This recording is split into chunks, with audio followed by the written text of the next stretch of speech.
I checked my phone for the 10th time in 5 minutes, trying to convince myself that maybe there was a delay, a traffic jam, a last-minute emergency, anything that could explain why he wasn't here yet. The restaurant buzzed softly around me, the low hum of conversations blending with the gentle clinking of glasses and cutlery. A candle flickered in front of me, casting dancing shadows across the untouched glass of white wine. This was supposed to be a fresh start.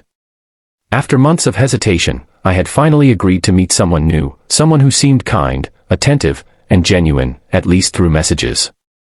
But now, as the minutes stretched into an hour, the truth began to settle in my chest like a heavy stone. I had been stood up. Embarrassment crept in slowly, like a tide I couldn't stop. I could feel the occasional glance from nearby tables, or maybe I just imagined them, amplifying my discomfort. I picked up the menu, pretending to read, pretending I was waiting for no one, pretending I didn't care. But I did care. It wasn't just about a missed date, it was about hope quietly slipping through my fingers again. Just as I was about to ask for the bill and leave with whatever dignity I could gather, a voice broke through my thoughts. "Excuse me, is this seat taken?" I looked up, slightly startled. Standing there was a man I hadn't noticed before. He wasn't overly polished or trying too hard to impress, just simple, calm, and quietly confident. There was something different about his eyes, something steady and real. For a moment, I hesitated. A dozen thoughts raced through my mind. Was this strange? Unsafe? Desperate? But then again, what did I have to lose? My original plan had already fallen apart.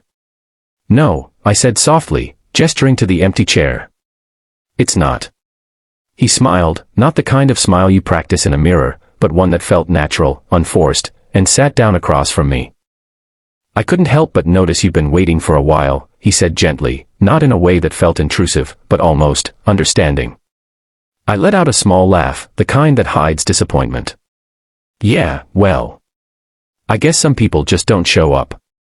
He nodded, as if he understood more than I had said. "Their loss," he replied simply. Something about the way he said it, without exaggeration, without pity, made me pause. We started talking. At first, it was light conversation, where we were from, what we did, the usual safe topics. But gradually, something shifted. The conversation deepened, flowed effortlessly, as if we had skipped the awkward beginning and landed straight into familiarity. I forgot to check my phone. I forgot about the empty chair that had bothered me just minutes ago.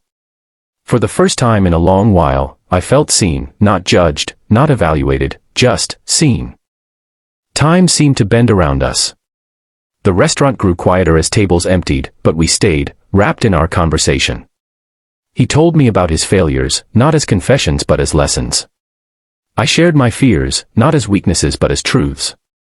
There was no performance, no pressure to impress, just honesty. And in that honesty, I found something I didn't expect that night, peace. At one point, I caught myself smiling, not the polite kind, but the kind that reaches your eyes. It felt unfamiliar and comforting at the same time. Eventually, the waiter approached, subtly reminding us that the restaurant was about to close. We both laughed, slightly surprised at how much time had passed. As we stood up to leave, I realized something important, something that hit me with quiet clarity. If my date had shown up, this moment would have never happened. I would have spent the evening making small talk with someone who might not have understood me, who might have been just another passing story. But instead, life had rearranged the script. It had taken my expectation, broken it, and replaced it with something better, something real. Outside, the cool night air wrapped around us. We stood there for a moment, neither of us rushing to say goodbye. "I'm glad he didn't show up," he said, half smiling. I looked at him, and for the first time that evening, I felt no trace of disappointment. "Yeah," I replied softly. "Me too." It wasn't just about meeting someone new, it was about realizing that sometimes rejection isn't the end of something good, but the beginning of something better. So if you've ever been disappointed, if things didn't go the way you planned, remember this: life has a strange way of redirecting you toward what you actually need, not just what you expect. And sometimes, the best moments come from the plans that fall apart.